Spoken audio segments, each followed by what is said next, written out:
नमस्कार जंटी में स्वागत आपका। मैं हूं योगेंद्र। आप देख रहे हैं खास खबर। और खास खबर में हम बात करेंगे राजस्थान के 7 विधानसभा के बाई इलेक्शन के जो सफर में हम चल पड़े हैं। आप बात करेंगे आज खींवसर की। खींवसर में 12 प्रत्याशी चुनाव मैदान में है, लेकिन मुख्य मुकाबला बीजेपी, कांग्रेस और आरएलपी के बीच है। आरएलपी के लिए बड़ी चुनौती इस बात को लेकर के है कि आरएलपी का सिटिंग एमएलए 2008 में जब से परिसीमन हुआ तब से हनुमान बेनीवाल का गढ़ बना हुआ है खींवसर, और वही चुनाव जीतते आ रहे हैं। लेकिन इस बार क्या होगा? पिछली बार भी वो सांसद जब जीत करके गए 2019 में, तो उन्होंने अपने भाई नारायण बेनीवाल को विधायक बनाया। इस बार पत्नी को उन्होंने प्रत्याशी बनाया है। कनिका का ये पहला विधानसभा का चुनाव है। तो चलिए हम चर्चा शुरू करेंगे। और रेवत राम डांगा, जो पिछली बार हनुमान बेनीवाल से 2000 कुछ वोट से हारे थे, वो भाजपा से प्रत्याशी हैं। पहले आरएलपी के ही साथी थे हनुमान के। कांग्रेस से डॉक्टर रतन चौधरी हैं, जो पिछली बार उनके पति चुनाव लड़े थे। और कनिका बेनीवाल आरएलपी से हैं। तो चलिए हमारे साथ इस वक्त जो त्रिकोणीय संघर्ष में जो प्रत्याशी हैं, उनके समर्थक हमारे साथ में जुड़े हुए हैं। और आप देख रहे होंगे गाड़ियों में सभी बैठे हुए हैं। इस वक्त इलेक्शन परवान पे है, क्योंकि 11 तारीख को चुनाव प्रचार का शोर थम जाएगा और एक एक दिन हर व्यक्ति अपना भुनाना चाहता है। तो हमारे साथ कांग्रेस से हनुमान राम बांगड़ा जी जुड़ेंगे, भाजपा से हमारे साथ रमेश अपूर्वा जी हैं, और आरएलपी से शंकर नारोलिया जी हमारे साथ में हैं। शंकर जी, आपके पास में आना चाहूंगा मैं। चुनौती आपके सामने बड़ी है, क्योंकि सीट आपकी है। बीजेपी ये कह चुकी है, जीत का दावा कर रही है, लेकिन ये भी कहती है कि खोने के लिए हमारे पास में कुछ नहीं है। जिनकी सीट है उनसे पूछिए। तो चुनौती आपके सामने बड़ी है।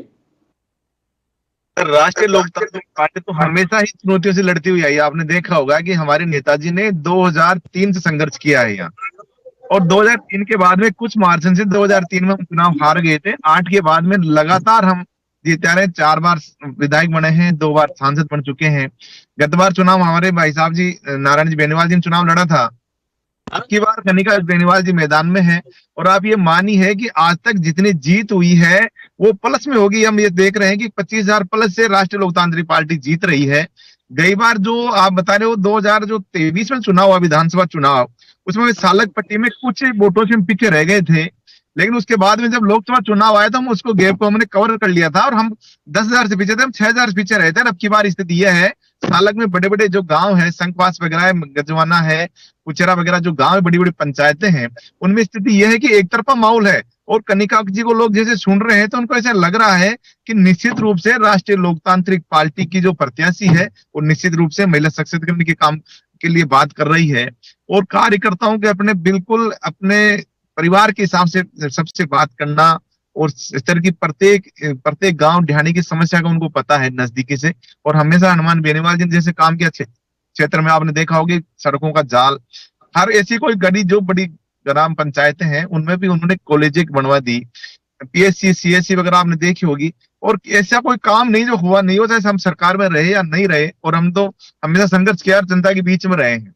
तो चुनौती कोई बड़ी नहीं है। डांगा जी जो हमारे पास से यहाँ से उछल के चले गए कि हमने उनको, हमारे भाई साहब ने पंचायत समिति मेंबर का चुनाव लड़ाया, गांव गांव जाके घर घर जाके उनको वोट दिला के 40-45 वोटों से जिताया, और उनको फिर आपने बताया प्रधान बनाया। और जो आदमी प्रधान बन के पार्टी से और हमसे उछल के वहां चला गया, लोगों को बेखाओ में आगे साहब मैं तो वहां एमएलए बन जाऊंगा। तो गई बार तो चलो कोई कारण रहे होंगे, लेकिन अब की बार 20,000 प्लस से हम जीतने जा रहे हैं। और हम अभी ये क्षेत्र में अभी हम चुनावी रण में हैं, और अभी गांव में प्रचार कर रहे हैं। अभी हम यहाँ गोवालू से आगे निकल के आए हैं, संकवास वगैरह क्षेत्र में। शंकर जी वापस आपके पास वापस लौट रहा हूँ। शंकर जी वापस लौट रहा हूँ। मैं रमेश जी के पास में जाना चाहूंगा। रमेश अपूर्वा जी हमारे साथ में जुड़े हुए हैं, जो भाजपा के प्रवक्ता हैं। रमेश जी, लगता आपको? अभी आपने सुना शंकर जी का साफ कहना है कि कोई आसपास ही नहीं है। कनिका जी तो एक तरफी लहर दिखाई दे रही है वहां पे इनको। जी, मैं अभी विनोद राम जी की जो प्रचार सभा है गांव जन्नाना में, सतीश पूनिया जी की यहाँ सभा हुई है, मैं यहाँ उपस्थित हूँ। और बहुत अच्छा माहौल है। भारतीय जनता पार्टी केंद्र में हमारी सरकार है, राजस्थान में हमारी सरकार है। जनता का मानस है कि जब तक यहाँ का जनप्रतिनिधि अगर भारतीय जनता पार्टी का होगा तो क्षेत्र में निश्चित ही विकास होगा। इसी भावना को, इसी विचार को लेकर के जनता बहुत ही अच्छा माहौल से जो है भारतीय जनता पार्टी के साथ जुड़ी है। पिछले टाइम कुछ ही मार्जिन से हम पिछड़ गए थे, अब के हम उसको कवर करेंगे और अच्छे मार्जिन से हम हमारी पार्टी विजय होगी, ये मैं आपको निश्चित दावे के साथ कह सकता हूँ। जी चलिए, आप डबल इंजन की सरकार का भी जिक्र कर रहे हैं, प्रत्याशी का भी अंतर जो कम रहा उसे पूरी करने की भी बात कर रहे हैं। मैं वापस लौटूंगा आपके पास में, आप जनता के साथ बने रहिए। मैं हनुमान बांगड़ा जी के पास में जाना चाहूंगा। हनुमान जी, आप सुन पा रहे हैं मुझे? हाँ, सुन पा रहा हूँ। हनुमान जी, सभी को राम राम। आपके जो आरएलपी के साथी हैं यहाँ बैठे हुए हैं और बीजेपी के साथी हैं, उनका साफ दावा है कि उनका अपना दावा है कि वो जीत रहे हैं, तो कांग्रेस का क्या दावा है? देखिए, खींवसर के उपचुनाव में खींवसर की आम जनता, नौजवान, किसान, आम वर्ग ने, महिलाओं ने ये तय कर लिया है कि इस बार कांग्रेस को जयपुर की विधानसभा में भेजना है। और वो इसलिए भेजना है, वो सोच समझ हमारा प्रत्याशी पढ़ा लिखा हो, जो विकास नहीं हुआ उस विकास की बात करे, गलत बात दूसरी मुद्दे पर बात करे। और डॉक्टर रतन चौधरी सभी चीजों में सक्षम है। और जो पर्ची की सरकार है, भजनलाल जी की सरकार है, उस सरकार को करारा जवाब और नकेल कसने के लिए जो 11 महीने में बिल्कुल बैठी सरकार है, केवल और केवल ये हेलीकॉप्टर से दौरे कर सकते हैं। इसके अलावा इनके पास काम करने के लिए कोई विजन भी नहीं है। इनके मंत्री महोदय, इनको पूछिए बीजेपी के जुड़े में है, इनके मंत्री महोदय के हाथ में केवल है चाय पानी नाश्ता और गाड़ी का डीजल, और इसके अलावा कुछ भी नहीं है। खींवसर कई मंत्री आए, लोगों ने पूछा इनसे, लोगों ने, खींवसर की जनता ने पूछा कि आप मंत्री बन गए 11 महीने में, क्या क्या आपने? गजेंद्र खींवसर जी जो यहाँ के लोकल हैं, चिकित्सा मंत्री जो बहुत बड़ा महकमा है, उस महकमे के बावजूद वो बिल्कुल भी काम नहीं कर पा रहे, तो फिर ये कैसे काम चलेगा? इसीलिए यहाँ के लोगों ने ये मन बना लिया है कि कांग्रेस को वोट देंगे। आज आप देखिए, चिकित्सा विभाग में इन्होंने दवाइयां बंद कर दी, चिरंजीवी योजना बंद कर दी, इन्होंने राशन किट बंद कर दिए, पेंशन देनी बंद कर दी, नौजवानों को बेरोजगारी भत्ता देना बंद कर दिया, किसानों को कोई परवाह नहीं है इनको। तो ये क्या कर क्या रहे हैं? ये इस देश को किस तरफ ले जा रहे हैं? इस देश की जनता को क्या मैसेज देना चाहते हैं? भजनलाल जी की लॉटरी खुल गई चलते चलते। नेटवर्क हेलो, भजनलाल जी को इसलिए बना दिया कि भजनलाल जी कुछ बोलेंगे नहीं, मलाई कहीं और जा रही है, भजनलाल जी के खुद के कुछ हाथ में नहीं है। तो ये जनता परेशान हो चुकी है। जनता चाहती है कि विपक्ष की भूमिका करारी और तगड़ा विपक्ष देने के लिए खींवसर से कांग्रेस को भेजने जा रही है, ताकि आने वाले दिनों में सरकार को नकेल कर सके। हनुमान जी, आप बीजेपी पे तो बरस रहे हैं, आरएलपी को क्या कहना है आपका आरएलपी को लेके? देखिए, मैं कह रहा हूँ ना, जनता ने ये मानस 100% बना लिया दोनों को नकारने के लिए। आरएलपी को एमपी बना दिया, कांग्रेस के गठबंधन से एमपी बने, क्या दिक्कत हुई? अब वो मामला एकदम सही है। कांग्रेस का प्रत्याशी जीत के जयपुर की विधानसभा में जाएगा। और हनुमान जी, अब तो गठबंधन नहीं निभा रहे हो, अभी भी गठबंधन जारी है क्या? देखिए, ऐसा है, कोई गठबंधन नहीं है। और मैं आपको पहले ही बता दूं, 2 महीने पहले हमारे प्रभारी महोदय जी आए थे और जनता की नब्ज टटोलने, जनता का मानस पूछने, जनता ने पहले स्पष्ट कर दिया कि अब की बार गठबंधन नहीं, केवल और केवल हाथ के निशान पर कांग्रेस पार्टी चुनाव लड़ेगी। जनता का मूड 100% कांग्रेस को जिताने का है, इसीलिए कांग्रेस ने प्रत्याशी उतारा और कांग्रेस का प्रत्याशी जीतेगा। जी चलिए, अपना अपना दावा है। शंकर जी, आपके पास में आना चाहूंगा मैं एक बार फिर। आपने देखा, घिरे हुए आप बीजेपी से भी और कांग्रेस से भी, दोनों अपने अपने दावे कर रहे, कह रहा है कि विपक्ष मजबूत होगा, एक कह रहा है सरकार मजबूत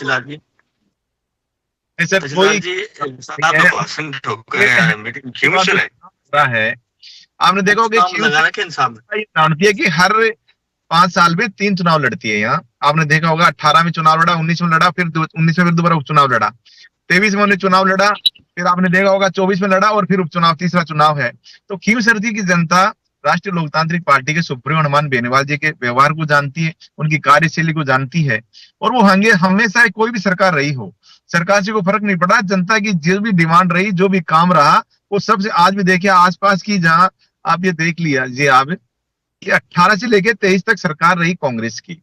आसपास के आप विधानसभा में जाइए, कांग्रेस के कई विधायक रहे, उनके और अपने आप खींवसर के आप बीच में आप देखेंगे तो खींवसर में इतने काम हुए हैं कि आप कल्पना नहीं कर सकते। आज गांव गांव में जाइए आप, गांव गांव में रोड है, पीएचसी, सीएचसी, आज मेडिकल ये कॉलेज है, अपनी बच्चों की कॉलेज है बड़े बड़े गांव में। आपने देखो पांचाला में कॉलेज हो गई, कुचेरा में कॉलेज हो गई, 4-5 कॉलेज हो गई। ये तो काम की तो कोई कमी नहीं है, और जनता भी हनुमान बेनीवाल जी को पहचानती है।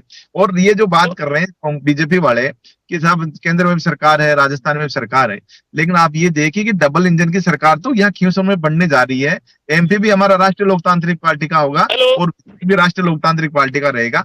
और निश्चित रूप से अब मैं आप कह के जा रहा हूँ सर कि अगर जब 23 तारीख को रिजल्ट आएगा ना, तो राष्ट्रीय लोकतांत्रिक पार्टी 25,000 प्लस वोटों से जीतेगी। अब देखा कि थली बेल्ट में हम आज की तारीख में 25,000 वोटों से आगे हैं। शंकर जी ऐसा क्या हो जाएगा, शंकर जी ऐसा क्या होगा कि 11 महीने बाद ही 2000 का जो अंतर था 25,000 प्लस चला जाएगा?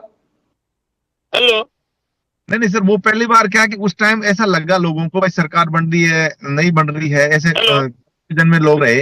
और जब इनके 11 महीने जो कार्यकाल देखा ना, आज देखा होगा आपने कि महिलाओं के ऊपर अत्याचार, किसानों की क्या स्थिति है, बेरोजगारों की क्या स्थिति है, सरकार में कोई पूछने वाला नहीं है, कोई मंत्री की नहीं चल रही, किसी संतरी की नहीं चल रही, प्रशासन बिल्कुल पूरी रूप से हावी है। आप ये देखिए कि मंत्रियों की आप ये स्थिति देखिए आप राजस्थान में कि मंत्री है किसी आदमी का अपना पीओ का ट्रांसफर नहीं करवा सकता, और ना ऐसा कोई अपने विभाग में किसी को ऑर्डर दे सकता है। सब चीजें उनको जो सीएस है उससे पूछ के काम करना पड़ रहा है। सरकार राजस्थान से नहीं चल रही, सरकार दिल्ली से चल रही है, गुजरात से चल रही है। गुजरात के लोगों को ने सरकारों को हैंग कर रखा है। और भजनलाल जी को आप जाने साहब, ये 3 बार राजस्थान के प्रदेश महामंत्री रहे हैं और एक कार्यालय महामंत्री रहे हैं। उन्होंने मैनेजमेंट, जो भी दिल्ली से कोई नेता है, बीजेपी का बड़े से बड़ा नेता है, उनकी सेवा करी उन्होंने, और उन्होंने अच्छी व्यवस्था करी, खाना में क्या चाहिए, पीने के लिए क्या चाहिए, जो भी चाहिए इनको, जो व्यवस्था करनी थी, तो सबके मन में भर गया। तो उन्होंने सोचा ऐसा आदमी कहीं नहीं मिलेगा। तो लेकिन ये तो अतिथि देवो भव का, अतिथि देवो भव, अतिथि तो कोई भी आता है, उनके प्रभारी है, सेवा हर कोई करता है। नहीं वो अलग चीज है, लेकिन जो इन्होंने, जैसे जो बड़े नेता बीजेपी के आए तो उनकी इन्होंने सेवा करी और उनके मन में भाग्य, अगर इससे अच्छा आदमी हमको मिल नहीं सकता। और जो लोग बैठे थे, आपने देखा होगा जब पर्ची खुली थी मुख्यमंत्री की, तो किसी ने कल्पना भी नहीं करी होगी कि भजनलाल जी मुख्यमंत्री बन जाएंगे। वसुंधरा जी जब ये पर्ची देखी तो उनके आवक रह गई, बोले क्या हुआ। तो ये तो इनका एक भाग्य है, उनको ऐसा रिमोट वाला कि हम यहाँ से जो भी पर्ची भेजे वो काम होता रहे, जनता से कोई लेना देना नहीं। आज राजस्थान में क्राइम किस स्तर पे जा रहा है आप देखिए, किसानों की क्या स्थिति, बिजली पानी नहीं है लोगों, पानी के लिए और बिजली के लोग त्राईमान कर रहे हैं। तो ये लोग तो बांट के राज करने की कोशिश कर रहे हैं। आपने देखोगा आजादी से पहले जिस प्रकार से लोगों ने देश को बांटा ना 2 प्रकार से, वैसे अब कुछ नेता हो रहे हैं जो ये राजस्थान के टुकड़े, भारत के टुकड़े करने के मूड में है, और वो भाई से भाई को लड़ाना चाह रहे हैं, धर्म से धर्म से लड़ाना चाह रहे हैं। इनका विजन कुछ नहीं है, इनका विजन यही है कि धर्म से धर्म को लड़ाओ, जाति जाति से लड़ाओ, छोटे से बड़े से लड़ाओ और अपना राज करते रहो। ये स्थिति आप देख रहे हो पूरे देश में। चले रमेश अपूर्वा जी जुड़े हुए, चले रमेश जी के पास में जाना। रमेश जी आपके पास में आना चाहूंगा। अभी आपने सुना महज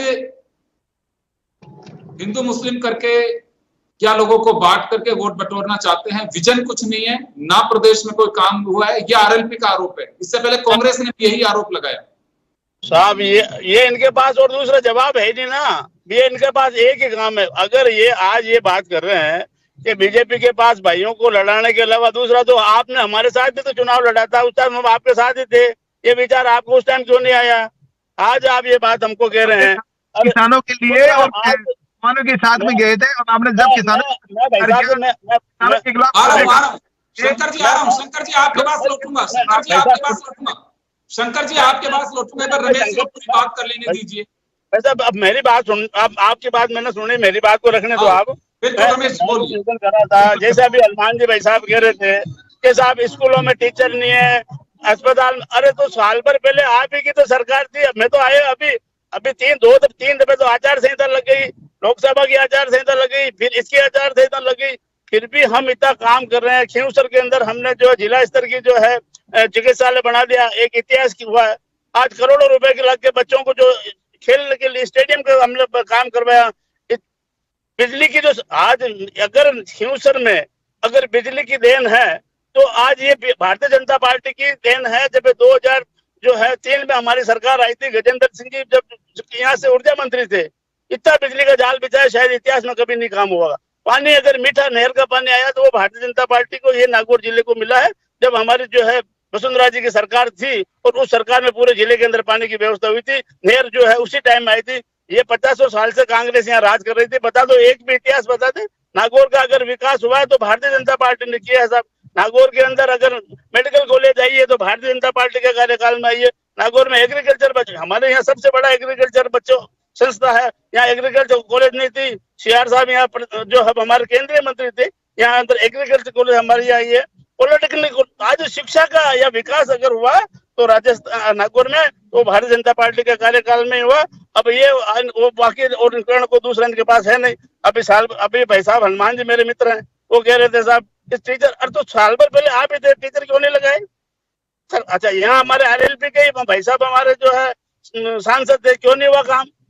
अब हम आए, हम काम कर रहे हैं, हमें टाइम लगेगा। हम ऐसी व्यवस्था है, आप याद करेंगे कि वास्तव में जो है रमेश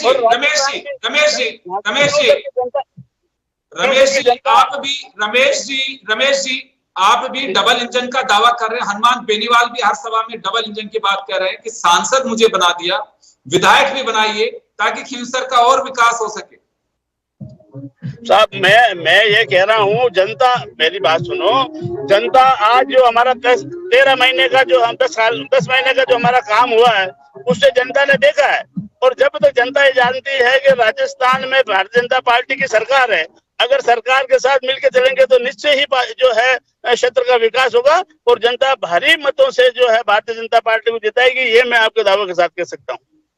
चले सुना शंकर जी, आप भी डबल इंजन का दावा कर रहे हैं कि डबल इंजन बनाइए, बीजेपी भी डबल इंजन की बात कर रही है। सर मैं तो ज्यादा बड़ी बात नहीं कर रहा। नागौर जिले में खियूसर विधानसभा के लोग ये जानते हैं कि कौन हमारे लिए काम करता है और कौन हमारे लिए आधी रात में भी रोड के ऊपर जरूरत पड़ेगी रोड के ऊपर तैयार मिलेंगे। वे जब भी जरूरत पड़ेगी 24 घंटे जनता के लिए उनके दरवाजे खुले रहते हैं। रात को आप 2 बजे भी कॉल करेंगे तो हनुमान बेनीवाल जी तैयार रहते हैं। और कभी भी कोई भी काम हो, और खियूसर ने देखा है कि कौन व्यक्ति काम करा सकता है, कौन नहीं करा सकता है। भारतीय जनता पार्टी ने यहाँ 2003 में चुनाव लड़ा था और यहाँ से विधायक बन के गए, वो मंत्री बने, क्या कर दिया उन्होंने बताओ, आप बताइए। 8 के बाद में लगातार 23 तक हनुमान 2003 से शुरू हुआ नागौर में। 2003 में बिजली का अगर कोई जाल बिछाया तो गजेंद्र सिंह जी थे। राजस्थान में देखिए सर, राजस्थान में ग्रामीण क्षेत्र में आज भी लाइट के लोग तरस रहे हैं। लोग थाने में जाते हैं, थाना सुन नहीं रहा। और जनता की स्थिति के छोटे छोटे बच्चों के साथ कितने बलात्कार हो गया, कितने कांड देखे आप देखिए। अभी जोधपुर में हत्या हो गई, आज तक उसका कोई पता नहीं लग रहा। लोग उसके परिजन आज भी मिलने के लिए आए थे यहाँ, न्याय की उम्मीद करके। अगर वो देखते हैं तो एक आपने भी देखा होगा पिछले दिनों बीकानेर में एक किसान का लड़का शहीद हुआ और वो रात भर बैठे रहे और सरकार ने उनको शहीद का दर्जा नहीं दिया। हनुमान बेनीवाल जी वहां गए और उन्होंने कहा कि मैं परसों वापस आ रहा हूँ, या तो इस पीड़ित परिवार की जो बच्चा हमारा किसान का जवान हमें जो शहीद हुआ है उसका शहीद का दर्जा देके और आप इसको राजकीय सम्मान के द्वारा इनका अंत्येष्टि करिए। परसों दिन के रात को प्रशासन आ गया, रात की रात में उनको शहीद का दर्जा देके और जो राजकीय सम्मान के साथ उनका अंतिम संस्कार हुआ। तो ये हनुमान बेनीवाल का हजारों केस है सर। आपने देखा होगा पिछले टोंक में एक हत्या हो गई थी, कोई नहीं गया वहां। हनुमान बेनीवाल नागौर से वहां जाके और उस परिवार को, पीड़ित परिवार को न्याय दिलाया। तो पूरी जनता ये देखती है और सोचती है कि हनुमान बेनीवाल ऐसा नेता है जो हमेशा किसान, जवान, दलित वर्ग के लिए हमेशा तैयार रहता है। और आप देखिए कि ये जो 11 महीने में आज राजस्थान की स्थिति देखिए आप सर, खड्डे, रोडों पे इतने खड्डे पड़े हैं, खड्डे नहीं भर पाए। ये बरसात के जाने बंद होने के बाद कितने दिन हो गए, पानी नहीं है, लोगों के पास पानी के लिए तड़प रहे हैं। लोग थाने में जाते हैं, कोई सुनता नहीं है। इनके मंत्रियों की, कोई इनके एमएलए की नहीं सुनता सर। प्रशासन इतना हावी है ब्यूरोक्रेसी की, कोई सुनने के जनप्रतिनिधि का कोई मतलब नहीं है। इनको सिर्फ ऊपर से मेरा भाई साहब फ्रेम बहुत खराब हो रहा है। रमेश जी आपका फ्रेम बहुत आउट जा रहा है। कांग्रेस का राज था, अशोक जी की सरकार थी और वहाँ जो हिंदुस्तान में सर्वाधिक अगर खबर है राजस्थान में वो पता नहीं है जनता काम करने।